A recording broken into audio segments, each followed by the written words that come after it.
Welcome, everybody, to Everything We Watched here on Fans of Dumping. Fans of Something. That's right. Today is I'm sad. June 5th, Ask me why I'm sad. 7:04 p.m. Eastern Standard Time. Ask me why I'm sad. Um, Go on, ask me why I'm sad. I know why you're sad, because you're not eating your stupid Funyuns. No, not just because I'm not eating my Funyuns, because I dropped a Funyun.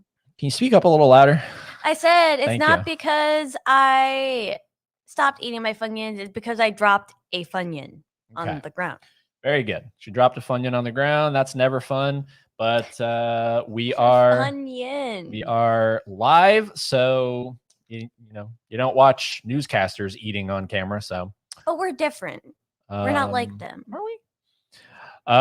So welcome everybody. This is an exciting live stream. Like I said in the community tab earlier today, this is one of our favorite live shows we do on the channel because we get to kind of summarize everything that we have accomplished. Yes, it's a little more intimate.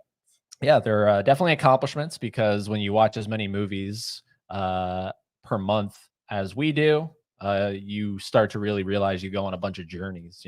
Each film is its own separate individual journey, and some are good, some are bad, some are indifferent. Yeah, but it's fun to look back, because sometimes you forget what you watch, depending if you watch a lot of stuff in the month. I mean, I even like some of the bad stuff. Well, I shouldn't say some, I guess all. Because regardless, it was a memory. Yeah, for sure. So yeah, that's what we're doing today. We're going to be hanging out for about an hour and a half. We did switch the start time because I realized there was a couple other live streams going on tonight starting at 8 o'clock. So we had originally planned to go live at 8, and then I saw there were some other streams going on. KB has one, Vin versus Vin, Hard Copy Blues has one. So don't, if we can, right, if it's in our if it's in the ability of Fans of Something, we try not to overlap with other channels, so that we're familiar with. So just know that it's all your fault that I didn't get tacos tonight. Yes. Yeah. So that's what we're doing today. But before we do, we have to quickly, we're going to announce at the beginning here, and then at the end as well, for anybody that joins later on. Why do you always look clueless? You're never like, yeah, you're always like it looks like I'm like holding you at gunpoint or something. All right, so first up, this coming Wednesday, the 7th of June at 2 p.m. That's right, 2 p.m. We're going to be having a special evening with episode, but it's not an evening with because it's at 2 p.m. So that's technically an afternoon, yes. So we are going to be having, is anybody a fan of Penn and Teller Fool Us? That show on, I think, CBS or maybe the CW, something like that. It's on one of those channels. But it's a show based around Penn and Teller, and Penn and Teller. magicians come on and try to fool them. It's been going on for forever at this point. It just feels like it's never ending. Multiple seasons. Yeah, wait. I'm trying to think, because they started off with that guy host. There you go. Because if we don't look this up, she's never like she'll stay behind. 2011 it started. 2011, 9 seasons. So it's been going on for 12 years. TNT could die. Wait, no, hold on. 13 years. 12 years? 12 years. 12 years. Something like that. So it's been going on for quite some time. But we're going to be having, so one of my friends in real life, it's not just somebody I met online, someone that I struck up a friendship there. I actually know him in real life. He actually went on, I think, season 7, and he fooled Penn and Teller. So we're going to be having an extra special afternoon with Keith Kong. That's right. Look at that guy. What a great name, first of all, Keith Kong. Second of all, he was on Penn and Teller Fool Us, and he did, in fact, fool Penn and Teller. So that was a spoiler. Yeah. So what? He proudly displays that, and even though you go into the episode knowing he fools them, you are still Wondering how. you're like, yeah, like you're still on board. So like the spoiler doesn't matter. Like just because you know he fools them at the end, the performance itself is still magnificent. So we're going to be getting Keith on because I've been meaning to get him on at some point because, you know, as much as we love movies and everything, this, you know, still falls in line with television and whatnot. It's so still the idea that we're not just fans of movies. Our channel is called Fans of Something, and that something mainly pertains to movies. That's like a big part of our lives. Yeah. But there's an extension every so often. And this is it. This is one of them. This is one of them. So he'll be on this Wednesday, June 7th, 2 p.m. And then on Friday, which is, I believe, the 9th. That is June 2 days. 9th. That is 2 days after Yes, the 7th. June 9th at 7 p.m. Eastern Standard Time. We're going to be having a real evening with. It's going to be an evening with Greg Sestero. This guy. So you probably recognize him from The Room, which is in my top 100 films of all time. It's universally known as one of the worst movies ever made, one of the greatest bad movies ever made.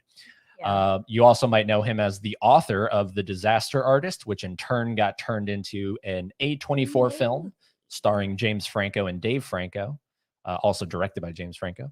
But he's also gone on to do other things, Best Friends Volume 1 and 2, his directorial debut, Miracle Valley, and his newest project right there at the bottom in the center. He is currently crowdfunding, so it's called Forbidden Skies. So we're going to be having Greg on, and it's going to be a lot of fun, this one. This is going to be really exciting because we met him a few months back when we went to see a live showing of The Room in Jacksonville, but it was a quick, you know, just like autograph session, nothing too crazy.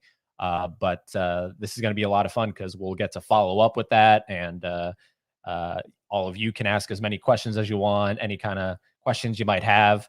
And we're going to have a couple of our friends, Mikey and Phil. They've been on the channel before. You know them, you love them. Yep. They're going to be kind of our co-hosts on that one. So that's going to be a really extra special evening with. That's this Friday at 7 p.m. Eastern Standard Time. It's funny that you said in the last live stream, like, you know, I'm kind of easing up on the big panel live streams. And then we have a panel of... Well, this is like the guest, Greg, and then it's just Mikey and Phil.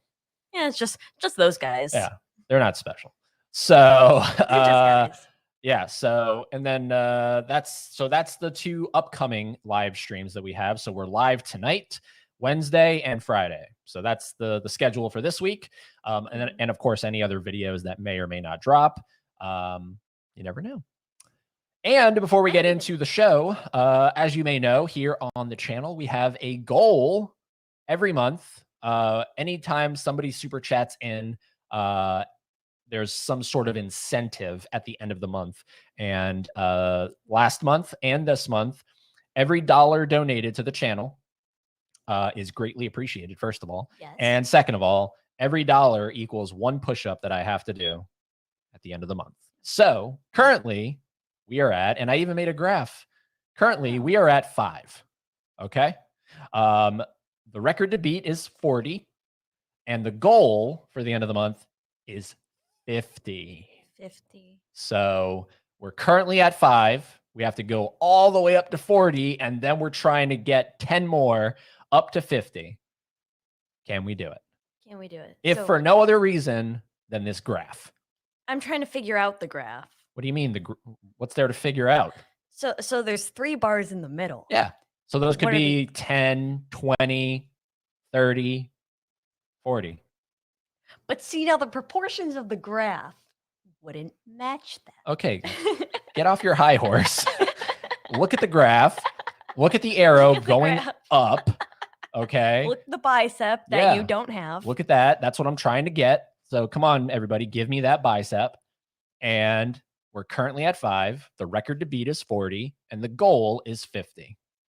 But if we get 42, that's fine. Yeah, that's fine. So how would you put that into the new graph? What? How would I put what into new graphs?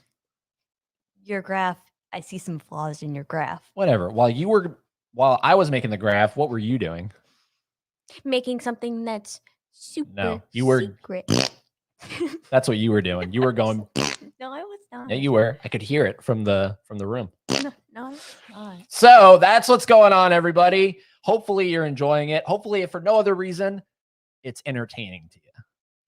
Yeah, I guess it is. Hopefully that's what's going on there. And maybe towards the middle, I'll bring the graph back up for anybody that joins later on. But that's what's going on. All right, cool. So we got all the promo stuff out of the way. We got all the graphs. So why are we actually here? And stuff out of the way. So why are we here? We're here to talk about everything we watched from May 1st to May 31st. That's why we're here. So we're going to be seeing who's joining us tonight. And then we're going to get into seeing who wants to talk some movies. Mikey, speaking of Mikey, here he is. He'll be joining us on Friday night right here. Soul Six String. Yo, what's going on, dude? We just talked on the phone not that long ago, but it's good to have you here. Hopefully you're still with us. Adrian. Hi. Adrian, you're not coming in first anymore lately. What's going on here, man? All good though. It's all good. Who? I'm very excited for this. And hey. What's going on, Lance? Glad you're excited for this. We're excited to talk film. Boom, Laren. What's going on, buddy? Boom. Holland. Hey, Ed and Haley. Hello. Funyuns are awesome. That's what I'm saying. I've kind of just recently become obsessed with them. Yeah. Like they used to be like an E tier snack for me, maybe even F tier. But recently they just kind of shot up to S tier snack. All right. Cool. Tacos are awesome. Oh, wait. It's because I said tacos. Yeah. I was like, why did you just say tacos? Are you in my brain? Good old Chris, Mystery Entertainment, one of our great donators from last month. He really kind of, I'm trying to see if that set anything off there. No, okay, cool. We're good. He really bumped us up a lot. He contributed a lot to the push-ups. So we owe him our lives and everything. Yeah. And my biceps and what are these pectorals and everything. Oh, but I'm willing to do it again this month, and then probably next month we'll switch it up to something else. Yeah. What's going on, Gavin? Suckers. Saw you were live last night when I came home from work. Yeah. What do we got here? When's that top 100 films video coming? Yeah, at some point. I mean, I have the list. I know exactly what's in my list, so I just got to film it. I feel like once I hit 1,000 films, that's when I'll make a top 100, because I did have a top 100 on my Letterboxd, but I have since deleted it because I'm like, no, none of these are right. No. Are you eventually going to rank that list? That's rough. Ranking 100 films. Or we should do like one of those brackets where it's like some on this side, and then goes smaller. Yeah. See what your ultimate film is. I feel like this is a little too high. It's covering your face. There we go. I'm a small person. There we go. All right, sweet. What's going on, Kevin? Thanks for joining us, bud. Gonna have to do more than 50 push-ups a month to get that bicep, brother. I don't know. Hold on. Let's take a peek at it. You think? Well, do you know what goes into actually building muscle? Steroids. Right. Yes. Moving on. That's what goes into it. Tony, what's going on, Tony? Tony. All right, cool. We're caught up. Go ahead. I was on Twitter today and I stumbled across an account that was called Tony's Meats and Market. Oh, got close there. I literally had to do a double take. I'm like, who is this imposter? Yeah, got close there. Tony's Meats and Market. Crazy. All right, so let's pull it up here. Go to this. This is my Letterboxd because Dingo over here couldn't figure out his login information. There. And then we will do that. Yeah, that's fine. Do you guys like seeing us? Yeah. Or do you want us to disappear? No. Yeah. All right, cool. All right, sweet. I'm everyone and guys. So here is, let's start from, where did we start? Okay, so April, so May. All right, here we go, ladies and gentlemen. Yeah, we kind of went, we didn't didn't start movies for a hot minute in May. Yeah, so May 1st, 2nd, 3rd, and 4th, we were not watching anything. I don't even think I was watching anything. And, that'll happen from time to time because our work schedules sometimes can be pretty crazy. So, yeah, recently it's just been a little rough. Yeah. But come May 5th, we did end up watching for the first movie of May, Anchorman, The Legend of Ron Burgundy. Yeah, wait, before you start, did I mention The Crow last stream? I believe I remember something mentioned of The Crow. Yes. Yeah, so right. Okay, then this was also my first movie. So we started off the month together. Yeah, with comedy. And you're going to notice there's a lot of Adam McKay in this list because I really liked Anchorman. And I tend to sometimes get into these little what are they called? Yeah. Don't you have like the sugar on your mouth? I do. Fixations, like hyper fixations. Yeah. So like after watching this, I was like, "Ooh, I gotta see some more Adam McKay." I had always wanted to check out Anchorman because it's sort of one of those legendary, no pun intended, comedic films. Like it's noted as one of the funniest movies of like the 2000s. Right, because I mean, like internet, like I guess if you've been on the internet for as long as I have, and I assume you have, like there's so many like iconic memes that come from this movie, like screenshots of this movie, like where he's like leaning back in the chair. I forget what he's saying, but in quotes that I'm like, oh my god, like this movie was literally like all of mid 2000s internet. It's very and I think it's the whole like the point of the movie, but it's very sexist. Yeah. It's all dudes kind of ganging up on a chick. Yeah. That's new to The Office. But it's cool because Christina Applegate really holds her own. I think it's safe to say the star of the movie is Steve Carell. Oh yeah, he just doesn't know anything. He kind of steals the show, and in a lot of scenes. Will Ferrell is hit or miss for me. Yeah, he's certainly a guy. Sometimes I'll watch him and I'll be like, God, man, can you do anything else? And then there's other movies I've seen of him, like Everything Must Go, which is like kind of like a dramedy kind of thing. So he has the ability to actually act, but unfortunately, I feel like he just always falls back on screaming, yelling, kicking. Man-child. Yeah. And, sometimes it works, sometimes it doesn't. I think it works for Anchorman. I'm curious. We didn't watch Anchorman 2 this month or May. We didn't watch it in May, but I'm curious to see because that one's not as highly regarded as the first one. But it's not panned. Yeah. So this flew by. Like I remember watching it and then it was over and I was like, wow, that was a really fast movie. Yeah. I really love. I mean, just look at the cast, like besides Will Ferrell. Yeah, you got Paul Rudd, Christina Applegate. He got the guy from. I mean, you have two, or I guess three, future Office.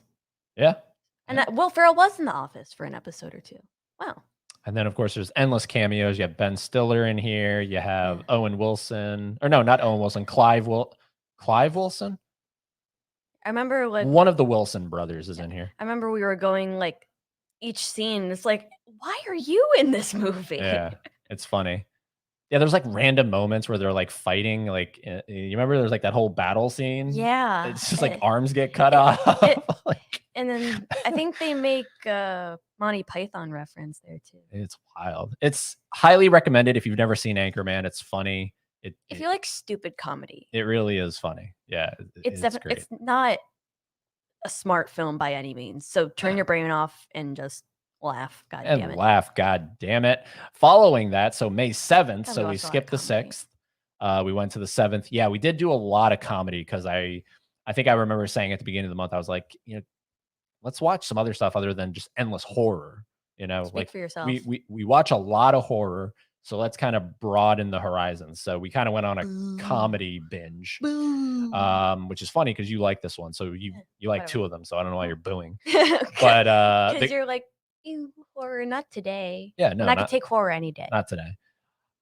I can too. It's just for the variety of the stream kind of thing. Ooh, tomato. No, I'm always thinking of the content for the channel, and just endless horror, is sort of like, all right, are you guys a horror channel? No, we're not. We're an everything channel. Tomato. That's how we have to go forward. Yeah, we're at odds tonight. The Cable Guy. Let's talk about it. Look at that face. Let's talk about it. Yeah, that's me, and that's what I'm gonna do to you with that cord. I'm gonna plug you in. Yeah. That sounded. I'm gonna plug you in, baby. Help me. Cricket. Yeah, I don't remember which one. Come on. I don't know what that is. I think that was cricket. Okay, come on. What? Talk about it. I've seen the Cable Guy. Oh, you've seen the Cable Guy. I mean, look. I rewatched it. See, it says rewatched by Eddie. Yeah, sure, whatever. Jim Carrey. Give me a bad Jim Carrey movie. Mr. Popper's Penguins. You've never seen that. Kick-Ass 2. I've never seen that. The number 23. I've never seen that. So, okay, but you said give you. So there you go. There's no such thing as a bad Jim Carrey movie. No such thing. If I haven't seen it, it doesn't exist. Okay. And good review. So The Cable Guy is a dark comedy from Ben Stiller. Yeah. Ben Stiller to Ben Stiller. Yeah. And I think Judd Apatow's a producer on it. Something like that. Yeah, I can't tell if you're supposed to like or hate Jim Carrey. You're supposed to fear him. But I can't, because he's a dingo. No, he's scary at some point, especially in that nightmare sequence where his eyes are green But he's just a little goober. He's I don't know. And he's lonely. He's definitely freaky for sure. And he's lonely. He gave that guy a whole entertainment set. Yeah. Because he's lonely. But his name isn't even real. What's his name in the movie? I don't know. Oh, in his movie? Chip Douglas. Yeah. That's not even his real. We don't even know his real name. I don't know. Maybe we do know his name. I kind of, some spoilers for the Cable Guy. I kind of wish he died at the end. He actually did commit suicide? He actually did fall off the tower, and then he kind of got impaled. Yeah. You know what I mean? Because there's that whole falling sequence is really suspenseful and yeah. I would fault it for that because I really thought they were gonna kill Jim Carrey. I was like, what? Yeah, they should have. And then they had that shot where it looked like the spike was through him, but then the camera panned and it was next to it. I'm like, come on. Yeah. That was cool. That was cool, but I just wish they had the nerve to kill him off. But they ended on a cliffhanger, but they never made a sequel. It gave me a dark version of What About Bob? Okay. It's a dark version of What About Bob? Yeah, it's great. It's great. It was panned kind of when it came out initially, but it's definitely grown a cult following. I mean, he's just like me for real. He got that lisp. He has a major lisp in this movie. And Leslie Mann's great. She's the chick from Big Daddy. Don't go to the frozen food section. Your boobs will harden. That kind of thing. That kind of thing. But the funniest scene is the porno password. Yeah. No, I'm not saying that. The password is vagina. It's funny. And then everyone's laughing. He's like, no, I'm not saying Poor Matthew Broderick. No, I thought it was funny whenever he would give him no, we can really correct that lisp. Here's a gift. And he wraps it and it's how to correct your lisp in 20 days or something. Yeah. He's like, what am I gonna do with this? Yeah, the only scene I've never been a fan of it. It's grown on me a little bit, but I've never been a fan of the medieval times scene. It just always feels like a drag. Oh yeah. It just feels like a drag. Where are your utensils? Yeah. They didn't have them back. That was funny, but they had Pepsi. Yeah, right. But other than that, it's a great movie. Check it out if you haven't. Definitely enjoyable. After that, May 8th, the next day, we watched, because coming out this year is the sequel. And I had never seen it all the way through. You had never seen it all the way through at all. Good Burger. It's been almost a month since we watched this, and I'm still experiencing signs of brain rot. It's definitely a, you didn't know Dan Schneider was in it. No, yeah. Because Dan Schneider is always the guy behind the camera. Yeah, he's always putting the money, here, go do this, go do my idea here and have my money and show me feet. Yeah. But then you saw this fat fuck. No offense to any fat fuck. come around the corner. I'm like, that was like a jump scare. It's Dan Schneider. I could say that about him. I don't care. Go ahead. Say whatever you want. No, that was like a jump scare. I hate Dan Schneider. The movie is not good. It's not a good movie. It's just a nostalgic Nickelodeon stupid movie. So that's why I liked it. I'm curious to see what they do with the sequel. I'm curious if it's going to be like cringe kind of thing. I feel like it definitely is. You know, that's what tends to happen. But I liked it because I don't have any nostalgia about it. Like, I mean, I used to watch all that, but even like, I wasn't that big of a fan. It was like I just have a soft spot for really stupid movies. But like not stupid boring, but like I have a really stupid sense of humor. Like the things I say are stupid. And if it makes me laugh, then yeah. And like the whole movie, like I felt like I was drooling. Like that is my brain disintegrating. Yeah. Your brain can definitely rot after watching this movie. But it's funny, it's just a stupid good time. It's a way to kill 90 minutes. It's baby Kenan Thompson. Yeah. Kel Mitchell. It's great stuff. All right. So we went from Good Burger and liking it, right? Welcome to Good Burger. To the next movie, Good Burger. Big Trouble in Little China, and neither of us liked it. See, now this is stupid boring. And neither of us liked it. So this is where we're going to lose some people because there are, especially Laren, there are some lovers of Big Trouble. I think he's been waiting like all month to hear us talk about this. And we're just going to sorry, Laren. This is maybe my least favorite John Carpenter movie I've ever seen. No, that's still The Fog for me.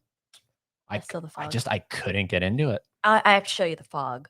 I couldn't get in. I have a feeling I'll like The Fog a little better. No, you won't. I don't know. This one was just I couldn't get into it. I don't know what to say. I like the guy who has like he has like one eye wide open and it looks like his other eye is really squinty. I like that. I forget about. I don't even know who you're talking about. The main guy. He's like at the beginning. He has like one of his eyes is like this, and then the other eye is like. Yeah, I still don't know what you're talking about. Yeah, it's pretty wild. Like I understand. Like I so understand the concept, the fact that it's like a satire on movies that it's playing on, like the ninja sort of martial arts, whatever. Like I so get that and I understand that. Like it's supposed to be making fun of these things, so it's not supposed to be good, quote unquote. But where Good Burger was like stupid funny, this was the stupid boring. It was so boring. It was so boring. Yeah. Like I couldn't tell you a single thing about this movie. Yeah. So Laren, this is really where you come in the chat room here. Defend it. Why do you think we didn't get on board with this one? Because it's only ever been hyped up. Like so many people love this movie. It's their favorite movie. It's their favorite John Carpenter movie. Yeah, I mean, like even if you were to like go to the movie itself, see how many people have it on their lists, which is like in their top 4. Yeah, it's a lot. It has a big fan base. Unfortunately, we didn't join that one after watching it. Like it just read to me like a shitty Power Rangers episode. That's exactly what it was, actually. Maybe. Like you tuned in to Nickelodeon midday and you have shitty Power Rangers. Yeah, I don't know. Couldn't tell you. Even Kurt Russell couldn't save this movie. I kind of hated him. But that's Big Trouble in Little China. Moving on. The next. Am I doing like a lightning round of everything I watched like at the end, or am I going to go intermittently? Yeah, do everything at the end. Okay. May 12th, we watched another Adam McKay movie on Netflix. You had seen this. I have. And you figured I would really like it. Because shout out to Kenneth, my grandfather. He actually showed me this movie because he's also a big movie fan. And one day surfing Netflix, he came across this because seeing like the all-star cast and people hyping it up. And he likes Leo. he watched it, and then when I was over, I think, like, right before we moved, he was like, "There's this movie, like, I really think that you'll like." And we watched it together, and I was like, "Oh, I really do like this." Like, I was invested the whole way. So then that in turn was what made me show you. Yeah. It's definitely I think it added like a after watching this movie, I added it to my top 100 films. You It's did. it's definitely something right up my alley. I love the satire of the whole thing. Mm. And as far-fetched as it might seem, to a degree there is a lot of truth in Mhm. this film, when it comes to trying to address something really critical and it sort of being, not taken seriously, swept under the rug, all that stuff. And it gives us, I think, maybe one of what are you doing? Bug. I don't Just know if I just got let it. it get sucked into the blue light. I think I got it. It gives us one of, if not the best, because every movie has it with Leo in it. This has maybe his best yelling We're all in gonna his fucking in his die. entire career, and he's had some crazy ones. Django Unchained, Oh, yeah. Titanic, when he's trying to get to the door, he's like, "God damn it, son of a bitch!" He's always losing his mind. Yeah, he always has to Um, yell in some way, shape, or form. Wolf of Wall Street's great when he has the microphone, but this one is just maybe my favorite that I've ever seen, because it means the most. You know what I Mhm. mean? Like it is quite literally life or death, and nobody is listening to him. Yeah, the unfortunate thing about this movie is while somebody like us, some people like us, will enjoy it for its political satire, that's often one of the most repulsive aspects about it for some people. Like, I was talking with one of my professors, and we were talking about like endings of movies that don't have a happy ending. And I had brought up this one. I was like, "Have you ever seen it?" And he was like, "No, see, I just cannot watch any movie with any sort of political ideology. Like, even if it's something that they're for, like, that they stand by, it's just they don't want politics, like, in their movies at all. Because like, movies escapism, and that's a little too rooted in reality, which I get. Hmm. But it's like, you're missing out on this movie. It's a really good movie, Yeah, and it and is oh, sorry. it's not even like political in the way that I don't like political. Where like a movie like W, it's literally just called For W. Lincoln. You know what I mean? Or Lincoln, where it's sort of like an autobiographical thing. Those kinds of political movies, I'm not into. This is just sort of like everybody's stupid, Mhm. and And the movie knows it. the movie knows it, and we're on the side of Jennifer Lawrence and Leo, Mhm. and it's just amazing. And but, like, the thing is, I guess, with today politics, and I feel like everybody can agree with it no matter what you believe in politics, but it's very absurdist in this movie, like, especially, Jonah Hill. Oh, he's great. Oh, He he's is so great. good. And it is pretty close to home, like, with the whole "Don't Look Up" campaign and the hats that they wear. But, like, politics today are pretty absurdist, no matter what you believe, what side you're on or whatever. And this really brings it to our attention as the audience, and I feel like people are like, "God, I'm so sick of seeing it on the media. Stop putting it on my movies." And honestly, like, I think it's a really bold move for Adam McKay to do. Like, Yeah. good. Like, show just how stupid people are. Well, he started his career out with stupid stuff like Anchorman and the other guys, and then as his career went on, he did The Big Short, Don't Look Up, Vice. He is very political. Yeah. Yeah, Um, the whole thing is actually this movie is actually based on his strong, feelings toward climate change yeah.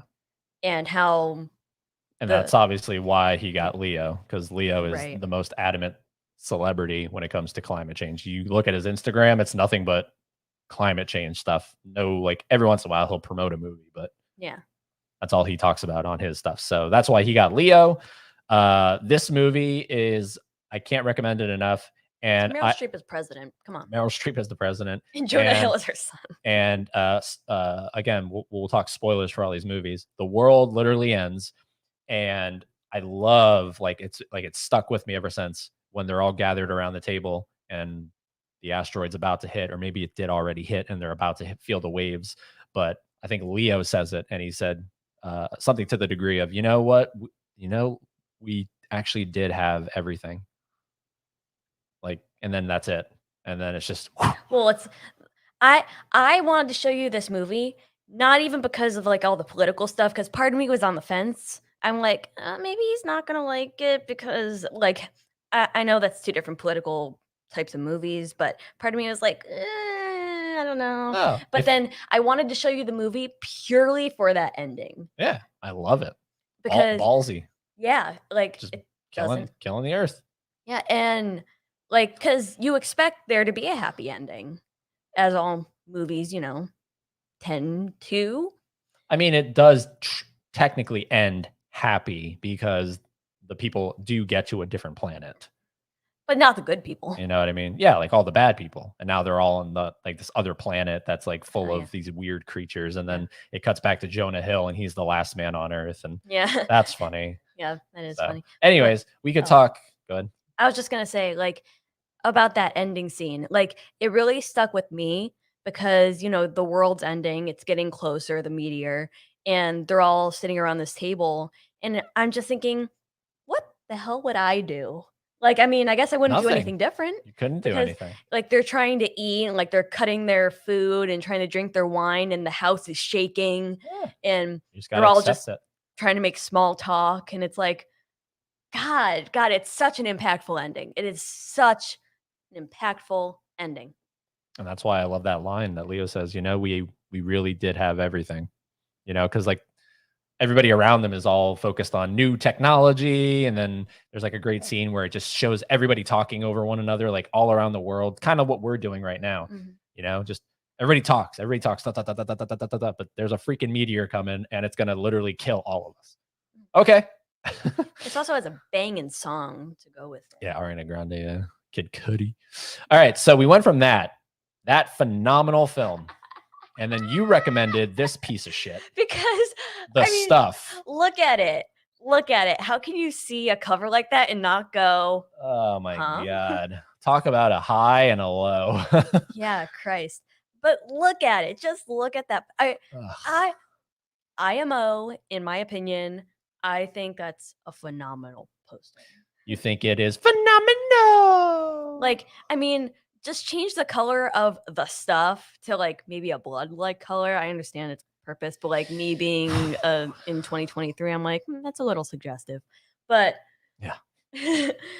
But like, I couldn't ignore it. And plus with a name like The Stuff, it's basically like if The Blob was a B movie, this is a C movie. Yeah, I don't know. Like similar to Big Trouble, I don't remember very much about this movie. I remember it because the stuff that that they were eating looked like marshmallow fluff. And I got very hungry. Yeah. Even the containers they were eating it out of. Is there anybody watching right now a fan of The Stuff? Has anybody even heard of The Stuff? It had a little bit of a resurgence because it's an Arrow title, right? Yeah. So I feel like it got a bit of a resurgence there. But once we get to the middle of the month, we're going to hop over to the live chat. So we're at May 13th. Wasn't a fan of The Stuff. You didn't like it either. No, but it was just kind of fun. It was a fun watch, just kind of going like, what's going on? May 14th. This was a movie I recommended because I have a pile of movies that I'm trying to go through my physical media collection. This movie was This movie, I wanted it to be because I had heard it talked about, kind of hyped up. I think Nadia said she really liked this movie. And it gave me the vibe of a phenomenal Halle Berry movie called The Call, and where she plays a 911 operator. That movie on this channel a little bit. Abigail Breslin is in it, and it's just a great movie, very intense. It's from WWE Studios. It's weird, but any association? I thought it would feel very much in line to that because it's similar. Her child gets kidnapped, and she has to go on the run and then follow the kidnappers and track them down. And God, this movie was just stale. It was, like it wasn't that exciting at all. It like if the call made you really have hope in like the police force, like how intent they were on finding this girl, doing everything that they can, and like having the helicopter swarming this car, and you know, like doing everything. And you're like, wow, this gives me faith in humanity. This movie made me lose it because it's like the cops don't even do anything. They're just like Yeah. they chase the wrong car. One of like a few of them get in accidents, and then you never see them again. Not even one helicopter. Literally, like Halle Berry's like all on her own. It's like, God, where was the 911 operator from the call? All right. Like somebody like, and when she went into the police station to report that her daughter was missing, or her son, report that her son was missing, and describing the guy, the officer was like, "Ma'am, calm down. We'll do something about it." And then it literally pans to a wall full of posters of missing children to show that they're really not going to do anything about it. Yeah, that And part I don't have an issue with because that's just commentary on like police. I know, but it's That's like, all that is. Yeah, grr, it's frustrating. It's supposed to be frustrating. You're supposed to grr. feel like Halle Berry, like nobody's doing anything. I have to do everything. Like one of the things I don't like about this movie is the kidnappers. The woman I don't recognize, but the dude that kidnapped the kid is Lou Temple from The Walking Dead, from Rob Zombie's Halloween, from The Devil's Rejects. He's been in a lot of movies that I recognize him. One of the great things about The Call is the main guy that kidnaps Abigail Breslin. I've never seen him at all in Just my a life. guy. He literally looks like a guy off the street. And I think that's so crucial when you're doing these kinds of movies. Mhm. You don't want any kind of star power behind the person that is the kidnapper, the perpetrator, anything. You want them to literally look like Joe Schmo. And I Mhm. think it takes it up, because like if you recognize them, like when I saw it was It's Lou like there's no Temple. threat. Yeah, when I saw it was Lou Temple, I'm thinking of The Walking Dead. I get distracted. Well, I guess maybe to their defense, I guess he's not that big of a star. Yeah, I'm sure a lot of people watched it and didn't know who it was, but I immediately recognized it as Lou Temple. Yeah, 'cause, I mean, he has that mustache and that nose. Yeah, but it was so much promise in this one. Kidnap, like And just all the dialogue was she talked out garbage. she talked out loud a lot to herself, which was it is real because that's something I would probably do in this situation, but it doesn't necessarily translate that great to No, screen. Someone no. that's just constantly monologuing to Yeah, themselves. it's like, I don't need to hear this. Like, I couldn't tell you what she said, but I just remember I was thinking, "Stop talking and do something." Some weird camera movements too, like Yeah. bizarre cinematography, cool stuff. But then because the shot I remember the most is when she is initially running to her van after the kid's kidnapped, and the camera's following her, and then suddenly it just ends up inside the van with her, and then Yeah. it takes off. That was cool. And I guess, like, maybe I don't even really think I was rooting for Halle Berry because, yeah, they play her up to be a good mother, but then it's like how her son gets taken in the first place was She got a call, right? she got a call, Yeah. and why did she have to step away and turn her back for it? Why couldn't she just stand right there? Yeah. It's like, or why did you have to turn your back to him? Well, It's it's like, how are you going to kidnap the kid? I mean, that's Yeah. easier than you think. Not that I would know, I was going to say, what the hell? but I'm saying, like, All this could have been avoided had she just had she just stayed at work. yeah, right. I mean, it's like it's one thing if it's like this could have happened to anybody, and like I don't know, like I want to know a scenario, like maybe like in the scene in the beginning where he was at the playground and he was like maybe because true story. One time, like when I was small, like smaller than her son, so I was probably like 3 or 4, I was playing in the playground and my nana who was watching me lost me, Mm. like while I was playing on this playground. And I don't know where I was, like just somewhere out of direct line of sight while she was sitting on the bench that they have. And she started going frantic and saying, like, where, like, asking everybody where I was, like, do you see a little girl with pigtails anywhere? And ultimately, I was like, because I can't hear very well, I still don't. I didn't hear her screaming, and she ended up finding me in a different area of the playground. Fine. But the whole point being is that's more likely for me to believe that somebody took him while he was playing on the playground and just out of direct line of sight, rather than her being kind of negligent and just stepping away from him, saying, "Just don't move, stay." I don't know. I had it in the collection and then I put it in a pile to trade in. Going back to Big Trouble, Laren, not getting rid of it because you did send that to us. So even though I'm not a fan of the movie, it will remain on the shelf. All right, and May 14th. So I think one more day, and then we'll hop back into the chat. Yep, cool. This was your recommendation. It was my. It's a anime called Perfect Blue by the most famous Satoshi Kon. The grandfather of anime. And you had given me two options. I don't remember what the other one was. Akira. There we go.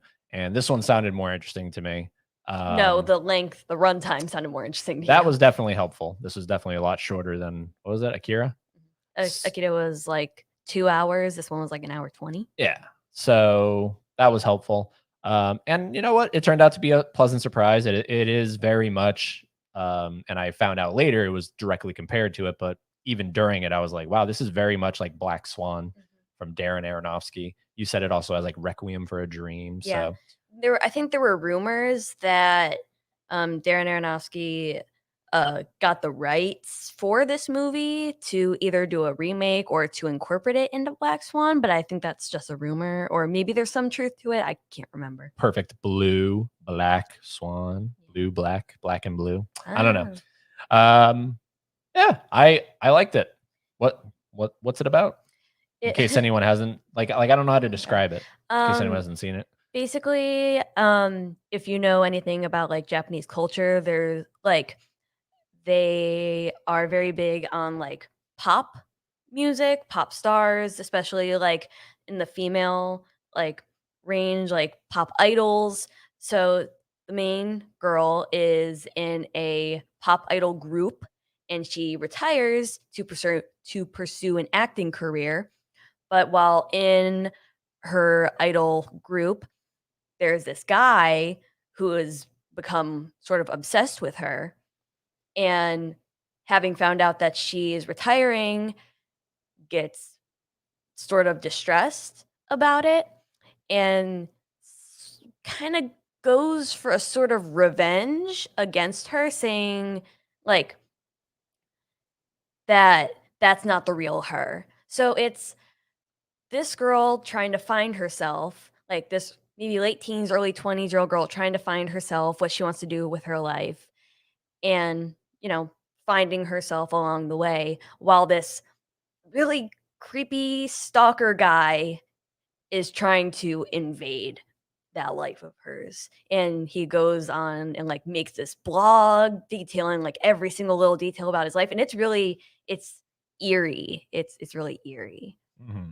Very psychological. Yeah, it's a psychological thriller. It has cool kills because like the guy or whoever will like slice the person, and then it's almost like everything pauses for a second, and then insane amounts of blood will pour out or something. It was really cool, like how that was done. Yeah, it's definitely not for the faint of heart if you're sensitive to that sort of like stalker type thing, because it sort of put me on edge. But I mean, that just means it's an effective movie. Yeah, it is. And I didn't know that I was, I was like, oh, well, yeah, I'll watch it, but to satisfy me. Yeah. And we even watched it without a dub. We did subtitles. Because I'm a firm believer in subtitles, because something about Japanese voice acting, it's just like, I'm not even just to say like, no, it's because I want to hear the original. It's just they do it more, like, they do it more justice. Like American voice actors, like not only does it translate weird, but they just don't have the same sort of emphasis and passion in their voice, where it just feels soulless if you watch a dub. Mm-hmm.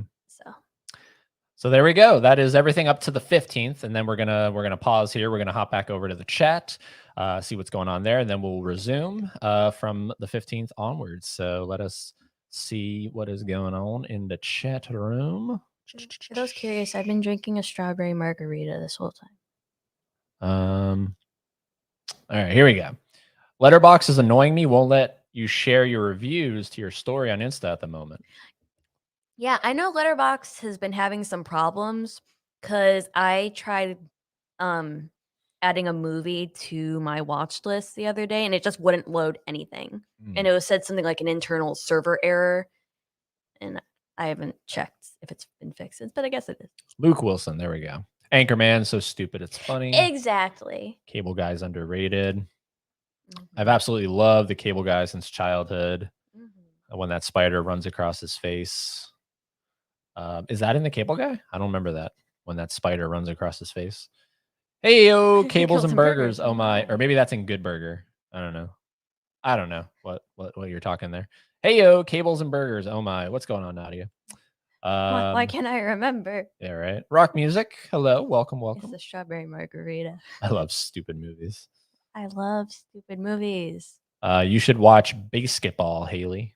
Basketball. Yeah, Basketball. I think that's from Mike Judge, right, Laren? It's from the guy who did King of the Hill and. Oh, I actually like King of the Hill. I enjoyed Big Trouble in Little China. My heart is broken, but I still love you both. He's sad. Oh, look at this! Look at the heartbroken emoji. I'm so sorry. So sad. Say no to Big Trouble in Little China slander. David Zucker. Who? David Zucker. Oh, okay. Never mind. It's not from. But Mike Trey Judge. Parker and Matt Stone. Oh, maybe that's what I was thinking about. South Park. Maybe that's what I was thinking about. They're in it. Yeah. Rock music says you guys tripping if you think Big Trouble in Little China is boring. Sorry. Yous didn't get on board with it because you stink like butt. Booty.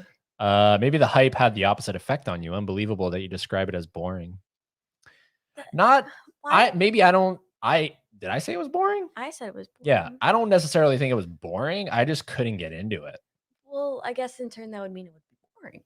Not necessarily, no. But like, I'm just like you all are hyping it up, right? So it's like, what are we missing? Like you all are saying like. That does happen from time to time where you watch something and you're sort of like, man. Like what like honestly. Something's not adding up here. Like honestly, like don't just slander like, oh my god, can't believe you don't like this. Help me to understand. Help me. Help me. Help you. Help me. Help you. Let's see here. Don't Look Up flopped in my theater when I worked there. Well, because it was supposed to be it was a Netflix movie, right? Well, to be fair, it was also 2021, and I don't think people were rushing back to theaters just yet. Okay. That's what was going on? Yeah. Interesting. Sorry, I'm trying to flip this up. There we go. All right, we're back. I didn't know we left. Why everyone looking up? Why is everyone looking up? Stop flirting. You guys were probably not in the mood to watch Big Trouble in Little China. I was. Maybe, I don't know. What mood do I have to be in? Sleep when I got home. Now I'm awake. Well, welcome. Thoughts on Big Trouble in Little China, Matt? Please help me understand. Big Trouble was a good movie. I bought into the crazy fantasy of it. Yeah, maybe that's what it was. Maybe it was just a little too crazy and that's like the point. And... That's like the point. I couldn't tell you. Like, I don't know. Here's me. Like, wait, no. Here's the point. Here's me, and I'm missing it. Just chilling, killing. Jonah Hill is hilarious. Yeah, he is. He's great. He's just a bumbling buffoon. Oh. Now, underrated moment is Jennifer Lawrence constantly trying to figure out why he made them pay for the snacks. Oh, yeah. I need to rewatch The Stuff, says Nadia. Do you? I am phenomenal. Okay. I've only seen the beginning of The Stuff, never finished it. You don't really have to. Hello, Dell. I just like it for the poster. Yes, congrats on 300, Dell. Walking 30 feet from your kid to take a phone call is unrealistic to me. That's what I'm saying. Like, why? I don't know. I remember my grandfather took me to Walmart one time when I was 5 and forgot I was with him. That also happened to me. Maybe I just kept getting like people kept forgetting about me when I was little, but one time I was in a Target and I remember um I was in like the dressing room to try something on and I went back out to show my family like this is what it looks like and they left. Like they literally like they just were not there. So I was like walking around the store like, we see my family? And then I guess like the workers were like coming after me because like saying like there's just a kid, like there's just a little girl by herself. And I got scared, so I would like walk faster and they ended up having to like lock the store down because I guess then my family reported me missing and they were also trying to find me and catch me in the store. It was a time. I found them. That's a good point, Nadia. Which one's the shorter runtime? Yep. Perfect Blue is better than Black Swan. I'm gonna go Black Swan just because I prefer live action any day of the week. Plus, you have Natalie Portman and Mila Kunis. Come on. Come on. I guess he has a point. Come on. Happy Pride Month. Yeah. Perfect Blue is about a girl who goes from pop star to actress, and the movie gets really fucking crazy. Yeah. I just want to get nuts. I just really love Satoshi Kon's art style because it's like it's sort of uncanny valley in that they're human almost. Like especially the antagonist, the stalker guy. Like he's definitely like his mother definitely never loved him. And I kind of like I love it about that. It kind of gives it like sort of a nightmare vibe, like a dream ish. Yeah. Unintentionally hilarious. Yeah. Still have not seen Black Swan. Neither have I. Basketball is a good stupid movie. All you need to know. Perfect Blue reminds me when celebrating we're getting murdered by obsessed fans. Reminds me when celebrating we're getting murdered by obsessed fans. John Lennon, Rebecca Schaefer in the 80s. Oh, I remember the Bjork one. Yes, that's crazy. Like me and my lost media again. But there like I kind of got like into that case cuz I guess that guy had like a whole video vlog thing. It was crazy. Yeah. So I guess that also isn't too far from the realm of reality. All right, we're caught up with the chat. So let me start. And for everybody who just because I saw some other people may have joined, we are trying to get to 50 push-ups this month. 50 push-ups, $1.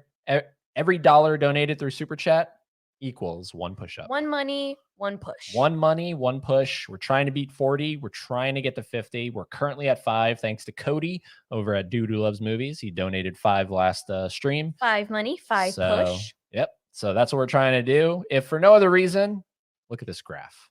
Okay. This graph. Stupid graph. This graph, let me tell you something. It took 5 minutes to make. Okay.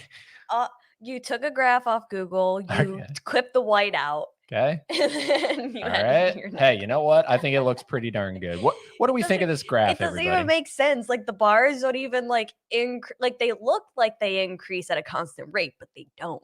Because how do you get to 5? 5, 10, 20, 30, 40. That's not right because 5 to 10 is only 5. And then 10 to 20 is 10 and so on and so on. Uh-huh. So I don't know. It would not. Hey, I had 5 minutes while you were so I had to do it. Okay. This is what we got. All right. I'm most proud of that bicep right there because I actually flexed and had an artist make that. So you had some other artist than me. So commissioned. I'm gonna say. Oh, it was free. It was free. You got in contact with some other artist for free. Moving on. Just so you know. All right, here we go. Let us go back over to the screen. And what did we watch after? Oh, yes, another Adam McKay. Talk about stupid. Step Brothers. This was... I would rank Anchorman above this one. You would rank Anchorman. I would too. Because would too. Anchorman, I feel like, was the more entertaining Correct. one. Yep. If for nothing else but like all the stupidity and random cameos and just constant things going on in Bear Pit. And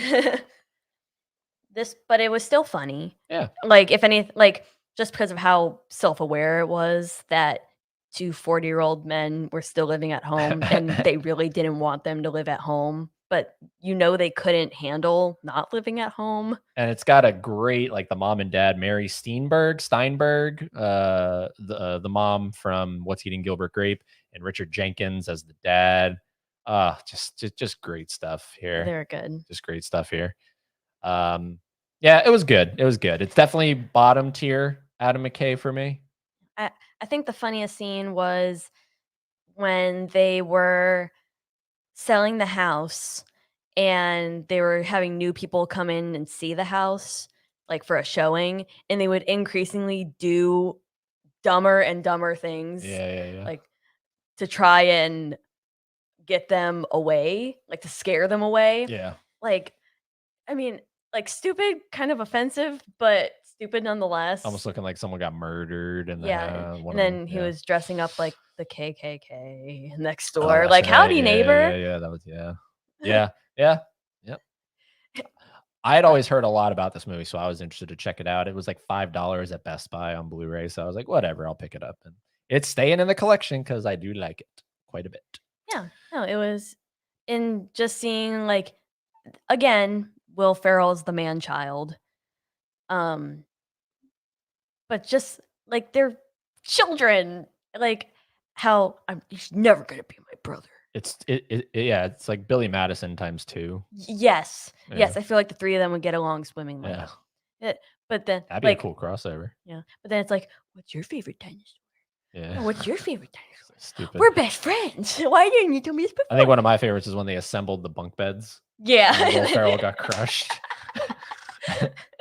That was funny. Probably the dumbest thing was when they were sleepwalking on Christmas. Oh yeah. And they like beat up Richard Jenkins. It's like, stop. You never wake a sleepwalker. Yeah, that was stupid. I enjoyed it quite a bit, staying in the collection. It's just funny. Like, it's just good to laugh at. All right, now this one is one of the VHS tapes out of your Universal Monsters collection. And so we decided to watch it. This is called The Monster and the Girl, and it is... Look at it. Just, I mean, how can you not watch a movie with a cover like this? The cover, like, boom, monkey. Look at that monkey. Yep, that's The Monster and the Girl, ladies and gentlemen. Look at that monkey. So that is what we watched, and we both didn't like it. No, I mean, it had an interesting premise in a way, kind of, but I guess it's the execution of it that was sort of lackluster. It's like one of the most absurd plots ever. This like guy gets murdered and they transfer his brain or something into a monkey. Like, I don't know why and then he exacts revenge on like the people that it was so like, weird. Yeah, it was kind of confusing. Like, I don't know, like, I'm not opposed to any sort of like brain transfer, like, to keep the soul alive. Like, this is your brother still, but he just looks a little different. But it was like there was some subplot about mafia boss and as women as usual. Yeah. And this is actually not even technically a Universal movie. It's a Paramount movie. This is one of 3. 3. I think 3 that are not Universal, but are in the Universal like they Classics bought collection. They bought the rights to it. Yeah. You have this one. You have The Island of Lost Souls, which is actually in the Criterion Collection. And you have... All right. Cricket. Cool, moving on. Cricket. So yeah, we don't recommend this one. The Monster and the Girl. What a title too. Yeah. Man-made monster. No, we need man-made monster. Give us more man-made monster. Yeah. What she's saying, let me translate, man-made monster. Man-made monster. So that was May 16th, Let's give her a second to do her checking because she won't move on until she checks. I feel like I should have a thing pop up. Like checking. Waiting on Haley. Waiting on Haley. No, like you should have something where it's like, sorry, like she has to look something up or else she'll die. You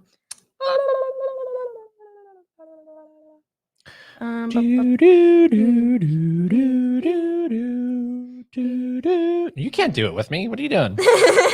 Come on. It is viewership dropping. Lost Souls, Monster and the Girl.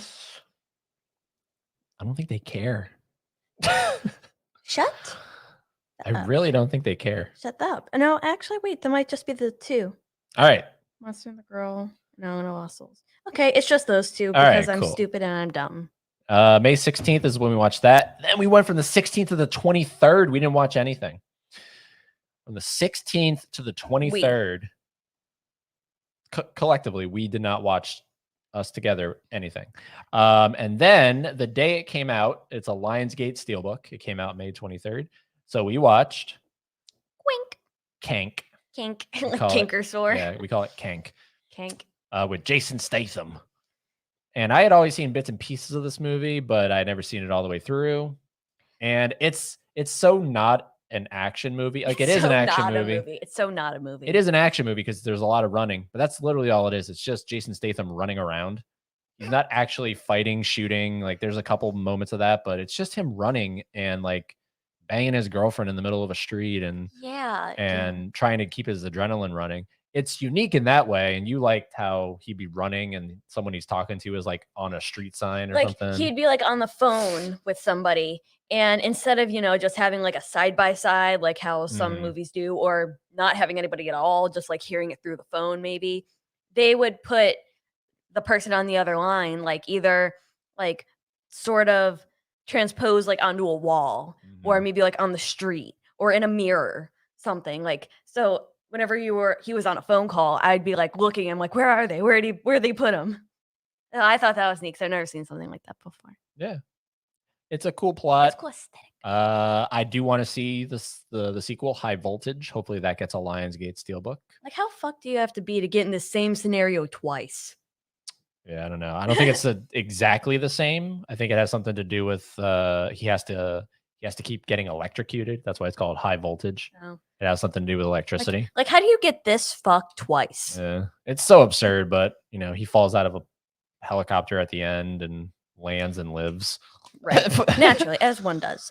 Okay. Initially, I had this one liked on Letterboxd, but after sleeping on it, I unliked it.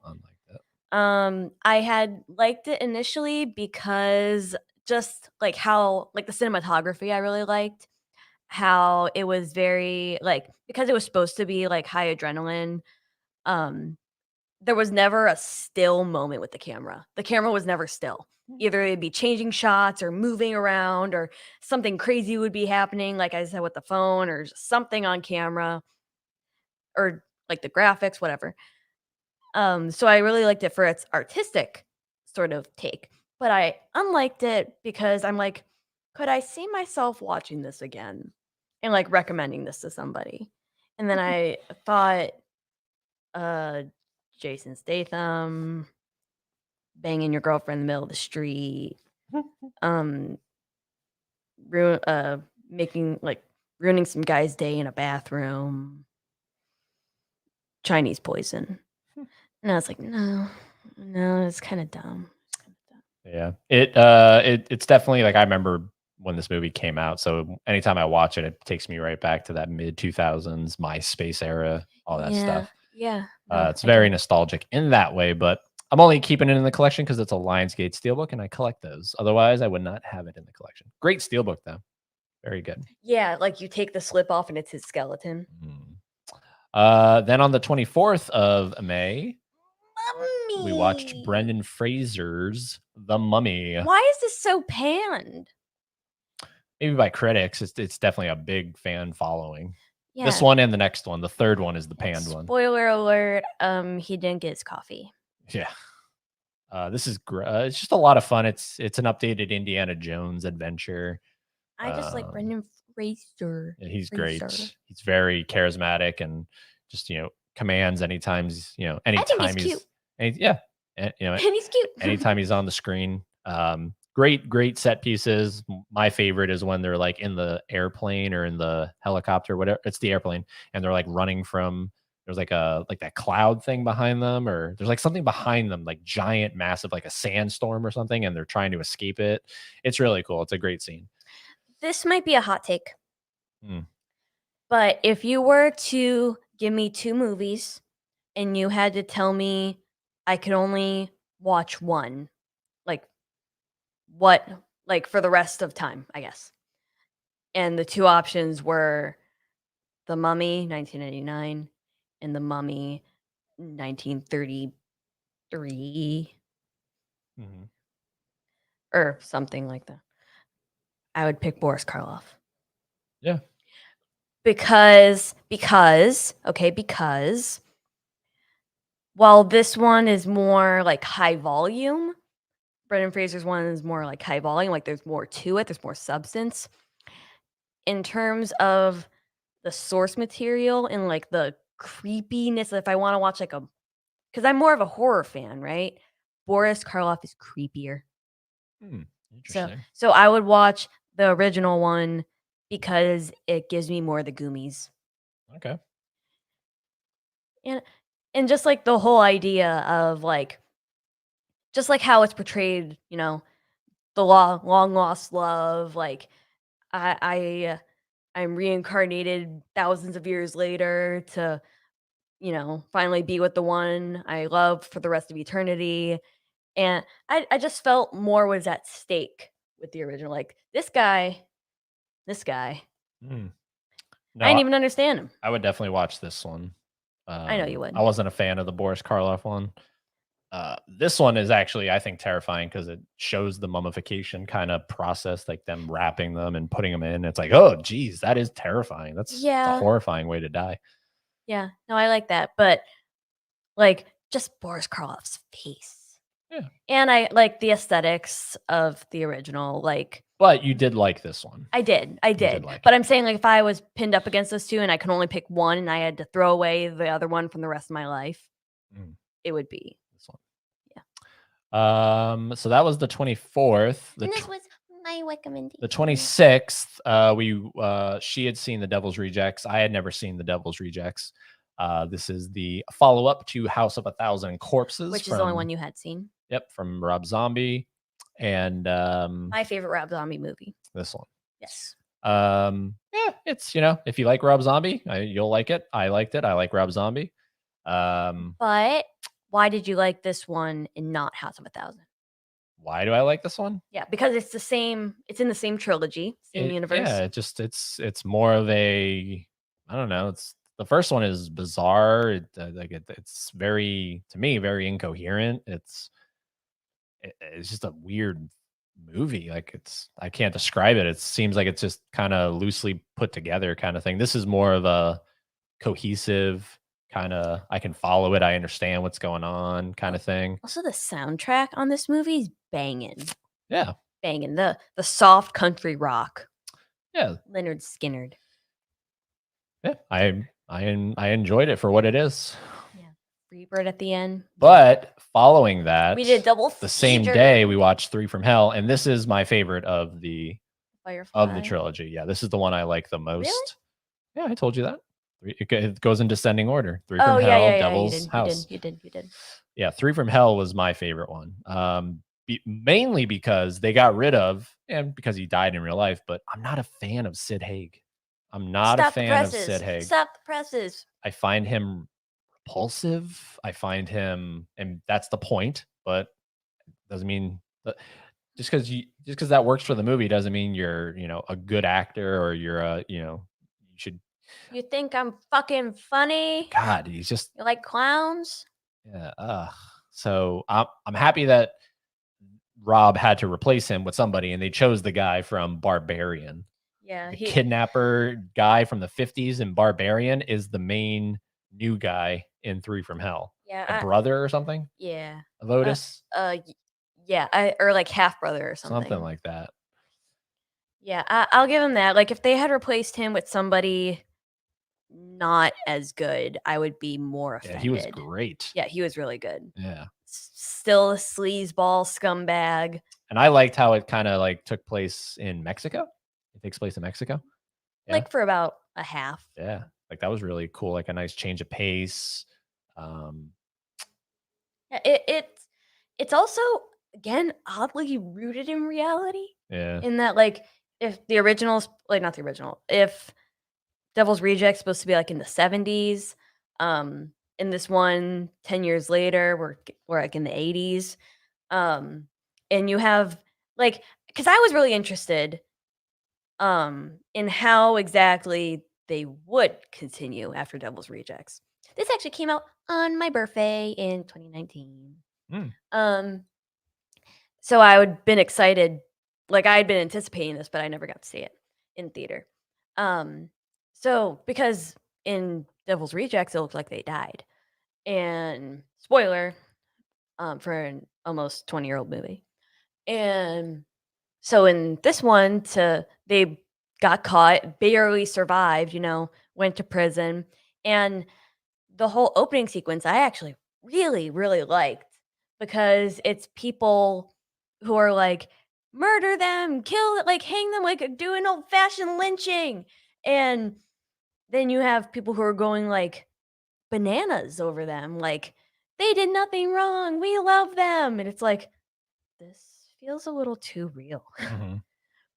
Yeah, it was just great, like how Rob Zombie did that instead of just saying, "Well, they lived, deal with it now." But like it's sort of bridging the time gap, I guess. Mm-hmm. I really liked it. Also, I liked the main police guy in this one better than William Forsythe in Devil's Rejects because anytime I see William Forsythe, and I think that's his name, all I can think of is the guy because he's also in Deuce Bigelow, like the private detective who keeps going up to Deuce, thinking he's caught him, and then he goes, "Oh, by the way, what do you think of this?" And he pulls his pants down all the time, and it's like he shows Deuce Bigelow's dick all the time, and that's all I ever see William Forsythe in. So this movie, like Devil's Rejects, he's constantly screaming and being like serious, but stapling. I can't take him serious because I just want him to drop his pants and be like, "So what do you think of this? Like, what do you think that mole is?"